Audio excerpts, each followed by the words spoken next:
Boil 4 cups of water. Add 4 tablespoons of organic loose black tea or 40 grams. Add hot water and let it brew for 15 minutes. Now 1.5 cups of organic cane sugar in a container and press. This method makes the tea concentrate. I strain into the container with sugar and stir until sugar has dissolved. Pop it in the fridge to let it cool down. Then add your SCOBY to your 4-liter jar. I do 3 cups of starter tea plus a pellicle. This is super important, guys. Once the tea has cooled down, now add it the concentrate and fill up with water. Around 12 cups of room temperature filtered water, and it's done. I let it sit at room temperature, good air circulation, don't move, cover it with a cloth and elastic, and check back after 3 days for sweetness, flavor, fermentation. Allow it to ferment for approximately 8 days total. After 8 days, it's ready for second fermentation and bottling. Now we're flavoring it.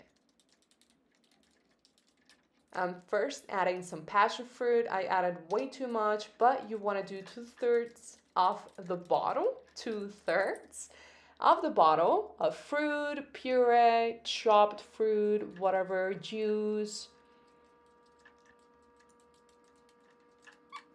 spices, herbs.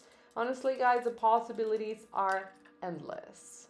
So obviously, this is a process to get creative. I also love these airtight bottles. And then lastly, you want to top it off all the way to the little metallic thingy with your raw booch. It's very important that this booch is not strained or filtered. You want exactly what you get from your 2 gallons or 5 or 4 liters. Now we've got some grapefruit juice.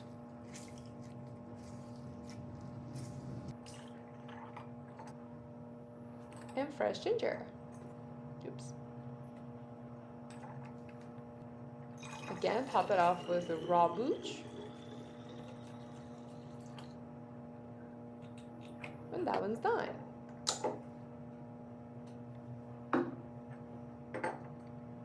Next, we've got some rosemary. That was also a huge piece of rosemary, but whatever. I love the flavors. Some lime, a whole lime I'm using.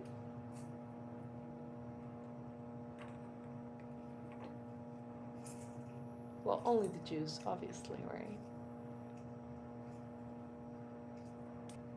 And then some fresh ginger as well. Same process. Top it off with a raw booch.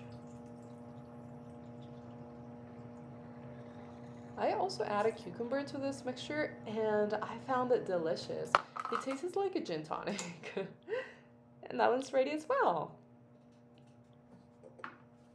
Okay, so last flavor, we got some raspberry. I'm just doing plain raspberry because this one adds so much flavor to it just as is. But you can also add lavender to it, or I've tried it with basil. It's also really, really good.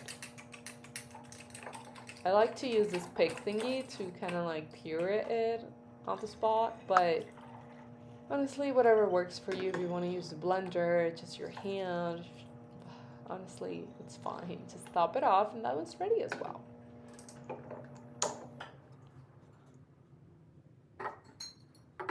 Now I've got these 2 last liters of just raw kombucha. It's very, very delicious once you let it ferment for a little longer. So you see how these bottles, they have kind of like a diamond shape at the top, so I like to fill it all the way to where it begins,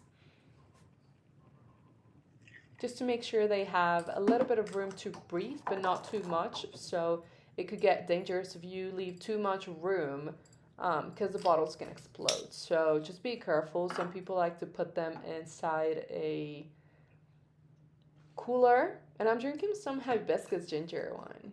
And now we've got our SCOBY and obviously the pellicle, the starter tea for your next brew. And we've got some lime, rosemary, and ginger, passion fruit, some just natural kombucha, raspberry, and ginger grapefruit. So yummy. I'm so excited for these flavors. Now you let them sit at room temperature again for around 6 to 8 days, depends on how much fermentation you want, how much gas you want it. Also depends on the temperature where you're at, the weather, yada yada. But obviously check back, just make sure they are in a safe place where no one can get hurt. Because yeah, there's been some stories where they pop, but you'll be fine obviously, and they'll be ready around 6 to 8 days. You just want to strain them and drink them. Enjoy. Bye.